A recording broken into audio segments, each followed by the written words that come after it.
Όπως και στις ασκήσεις με αραίωση διαλυμάτων, έτσι και στις ασκήσεις με ανάμειξη διαλυμάτων, ο τρόπος δουλειάς είναι πάντα ο ίδιος, ανεξάρτητα από το τι δίνει και τι ζητάει η άσκηση.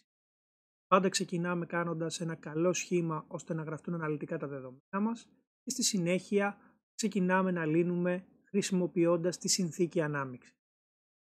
Η πρώτη εφαρμογή μας λέει ότι έχουμε ένα διάλειμμα υδροξιδίου του νατρίου, όγκου 100 ml και συγκέντρωσης 0,7 μολάριτη και ένα άλλο διάλειμμα όγκου 400 ml και συγκέντρωσης 0,2 μολάριτη της ίδιας διαλυμένης ουσίας.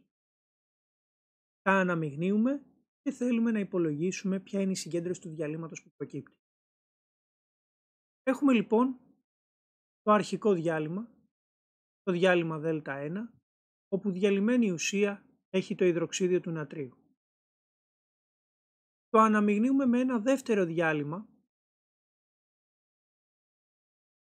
το διάλειμμα Δ2, ίδιας διαλυμένης ουσίας. Έτσι θα προκύψει ένα τρίτο διάλειμμα, ας το ονομάσουμε διάλειμμα Δ3, που έχει διαλυμένη ουσία το υδροξίδιο του νατρίου.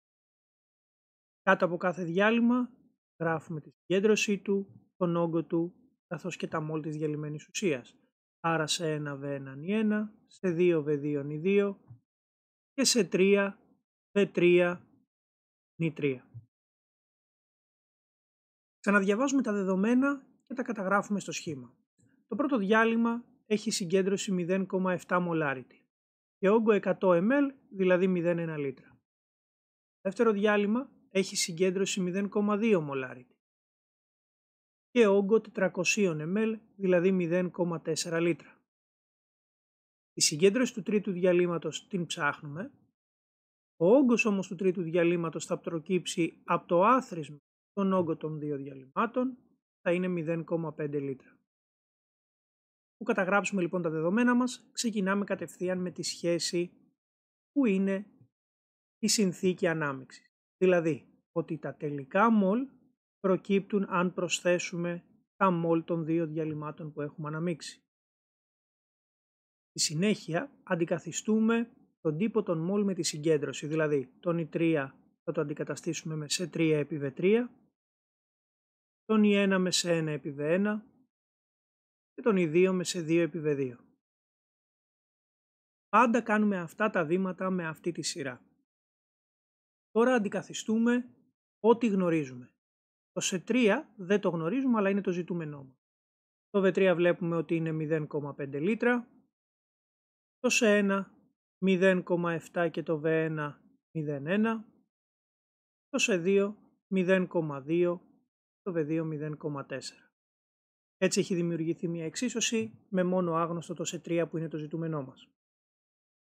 Άρα 0,5 C3 ισούται με 0,1 επί 0,7, 0,07. Συν 0,2 επί 0,4, 0,08. Άρα 0,5 επί C3 ισούται με 0,15. Διαιρώ με το 0,5, έτσι C3 θα είναι 0,15 διά το 0,5, άρα 0,3 μη. Έτσι λοιπόν υπολογίσαμε τη συγκέντρωση του τελικού διαλύματος. Ήταν αναμενόμενο η συγκέντρωση αυτή να μας βγει ανάμεσα στις δύο συγκεντρώσεις που αναμίξαμε, δηλαδή μία τιμή ανάμεσα στο 0,7 και στο 0,2. Πάμε τώρα στη δεύτερη εφαρμογή. Πάλι είναι μία άσκηση ανάμιξης. Μας λέει και εδώ ότι θα αναμίξουμε δύο διαλύματα.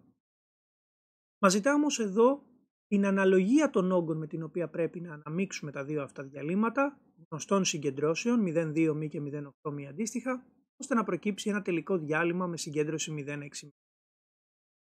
Ανεξάρτητα το ότι αλλάζει το ζητούμενο, ο τρόπος δουλειάς θα είναι πάλι ο ίδιος. Δηλαδή, θα κάνουμε ακριβώς το ίδιο σχήμα, θα καταγράψουμε με τον ίδιο τρόπο τα δεδομένα μας, πάρουμε την ίδια συνθήκη και λύνοντάς την θα δούμε ότι θα καταλήξουμε στο ζητούμενο της. Άρα, έχω ένα πρώτο διάλειμμα λοιπόν, θα το πω πάλι διάλειμμα Δ1.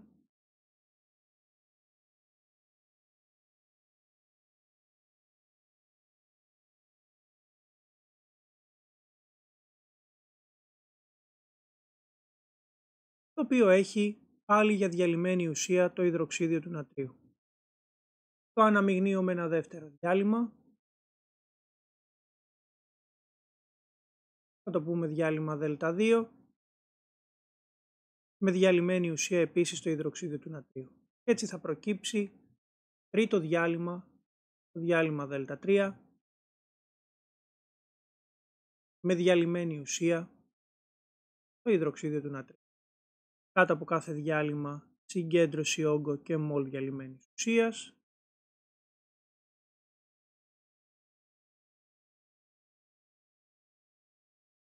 Και τώρα ξαναδιαβάζουμε την εκφώνηση και σημειώνουμε τα δεδομένα. Βλέπουμε λοιπόν ότι το πρώτο διάλειμμα έχει συγκέντρωση 0,2 μ, δεύτερο διάλειμμα έχει συγκέντρωση 0,8 μ, ενώ το τρίτο διάλειμμα έχει συγκέντρωση 0,6 μ. Δεν γνωρίζω ούτε τον όγκο V1 ούτε τον όγκο V2, γνωρίζω όμως ότι ο όγκος V3 θα είναι το άθροισμα των όγκων V1 και V2. Ξεκινάμε με τη συνθήκη ανάμειξης, δηλαδή με το ότι τα τελικά μολ προκύπτουν από το άθροισμα των μολ των ουσιών που αναμειγνύουν. Στη συνέχεια πάλι αντικαθιστώ με τον τύπο νήσων σε επί V, άρα τον I3 θα το πω σε 3 επί V3, τον I1 σε 1 επί V1 και τον I2 σε 2 επί V2. Αντικαθιστώ όσα γνωρίζω, το σε 3 είναι 0,6, επί V3, που το V3 είναι V1 και V2 όπως έχουμε σημειώσει, ισούται με σε 1, δηλαδή 0,2 επί V1, συν σε 2, δηλαδή 0,8 επί V2.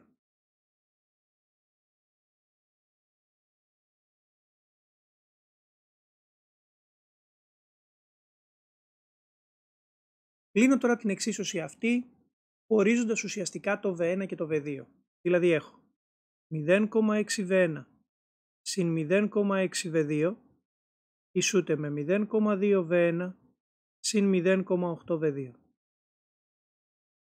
Άρα έχω 0,6 V1 μείον 0,2 V1 που το φέρνω στο πρώτο μέλος, 0,4 V1. 0,8 V2 μείον 0,6 V2, 0,2 V2. Για να βρω την αναλογία, δηλαδή το V1 προς V2, θα διαιρέσω 0,2 προς 0,4. Το αποτέλεσμά μου θα είναι το 1 δεύτερο.